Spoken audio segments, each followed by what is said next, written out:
J'aimerais évoquer une conversation que j'ai eue avec un couple de jeunes amis russes dans ma maison de Moscou durant l'été 1992. Il était directeur d'un hebdomadaire radicalement démocratique.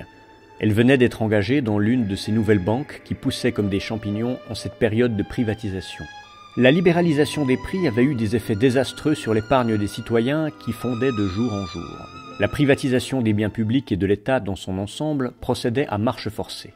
Elle était accompagnée de son cortège d'explosions réelles, de rafales de mitraillettes entre bandes d'aventuriers, d'expropriations violentes, de malversations en tout genre. C'était une sorte de Far West de l'accaparement primordial, à conclure, comme l'avait dicté Jeffrey Sachs et son essaim de conseiller de Harvard, le plus vite possible, avant que la population ne réalise qu'elle avait été spoliée. Je racontais à mes invités la scène à laquelle j'avais assisté peu avant notre dîner. Une petite vieille à la retraite était sortie en larmes de la laiterie du coin parce qu'elle n'avait pas pu s'acheter un litre de lait. Elle n'en avait plus les moyens. Je ne parvins pas à terminer mon récit, interrompu par la réaction irritée de mon invité. « Nous ne pouvons pas, explosa-t-elle, nous apitoyer sur ce genre de personnes si nous voulons avoir le marché en Russie. Ils ne parviendront jamais à s'adapter. Nous savons que 30 millions de personnes vont mourir, mais nous ne pouvons rien y faire. C'est le prix à payer si nous voulons entrer dans la civilisation. » Après s'être calmée, elle poursuivit son discours en me racontant, ainsi qu'aux autres convives, que, enfin, elle aussi pouvait se rendre à Paris, assister au défilé de mode, faire du shopping à Londres et à Rome, aller à la plage à Marbella. Pourquoi devrait-elle renoncer à tout cela? Au nom de quoi? Du litre de lait d'une vieille destinée de toute manière à être balayée par l'histoire et par le marché avec un grand M? Je confesse que j'en étais resté bouche bée. Je m'étais retrouvé tout à coup face à un spécimen de pur capitaliste, tout droit issu de l'école classique. Un exemplaire archéologique du type de ceux que Ricardo et Marx avaient sous les yeux. Je tentai une timide objection. « Mais alors, expliquez-moi, je vous prie, la différence entre votre projet social et celui de Staline. Lui aussi avait calculé qu'une 30aine de millions de morts étaient indispensables à la construction du communisme. Il vous en faut autant que lui pour construire le marché ?» Ils détestaient tous deux Staline et les petites vieilles du peuple de toute leur âme. Notre amitié cessa avec ma question. La suite du repas fut plutôt indigeste, y compris pour mes deux invités qui, aujourd'hui encore, entre deux voyages à Paris ou à Londres, continuent de se croire de grands démocrates. La dame en question, parfaite élève du capitalisme archaïque, était aussi la parfaite incarnation de la Russe russophobe. Je ne sais pas s'il existe des Indiens indianophobes ou des Français francophobes. Je sais qu'il n'existe pas d'Italiens italianophobes. Naturellement, personne n'est tenu d'aimer ses concitoyens, et moi-même, en tant qu'Italien, j'aurais beaucoup à dire sur nombre des miens. Mais ça n'a rien à voir avec la radicalité de la russophobie russe.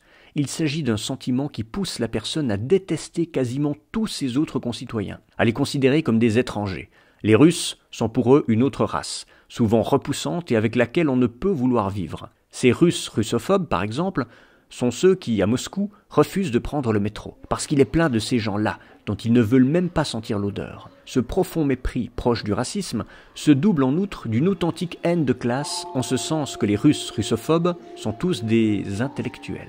Ce phénomène permet d'isoler un aspect absolument spécifique de l'esprit russe. Il existe, pour schématiser, une véritable scission entre une minorité de Russes qui se sont toujours considérés et se considèrent encore comme exclusivement européens, et cette majorité qui se considère et se sent plus russe qu'européenne.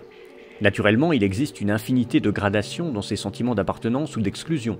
J'imagine qu'une grande partie de ceux qui se pensent purement russes admirent l'Europe, son train de vie, sa beauté, son histoire, sa culture. En un mot, tout ce que ma convive appelait la civilisation et qui désigne la civilisation de l'Occident. Mais on peut admirer, envier ou même désirer la civilisation occidentale sans vouloir à tout prix s'en réclamer ou sans vouloir se renier soi-même et renier sa propre culture pour l'intégrer. C'est, me semble-t-il, une ligne de démarcation très nette, malgré toutes les nuances possibles de l'occidentalophilie russe. Et il me semble aussi qu'une grande majorité de l'intelligentsia russe appartient à cette minorité exclusivement européenne et qu'elle lui fournit le gros de ses rangs. Tout au long de son histoire, l'intelligentsia russe a été éloignée de son peuple et absolument incapable d'en partager les sentiments profonds.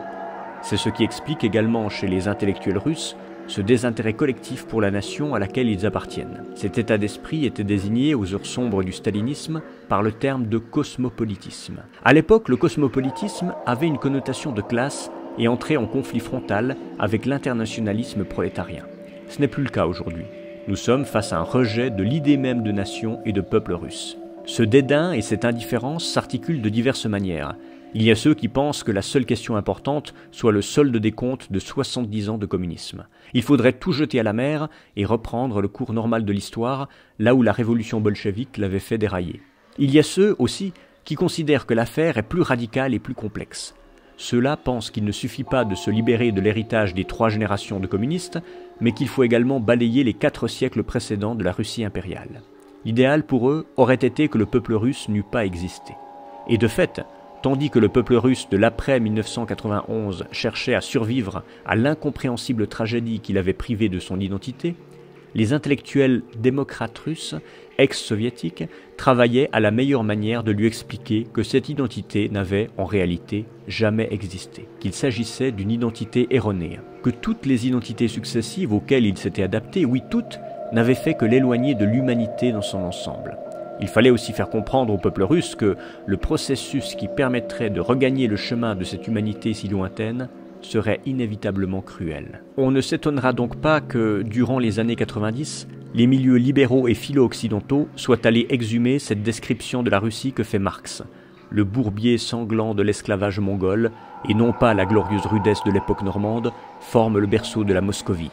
Et la Russie moderne n'est qu'une métamorphose de la Moscovie.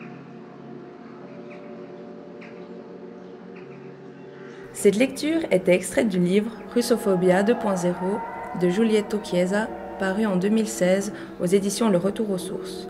Retrouvez la critique de ce livre dans le numéro 165 de la revue Éléments ou sur le site www.davidlepé.com.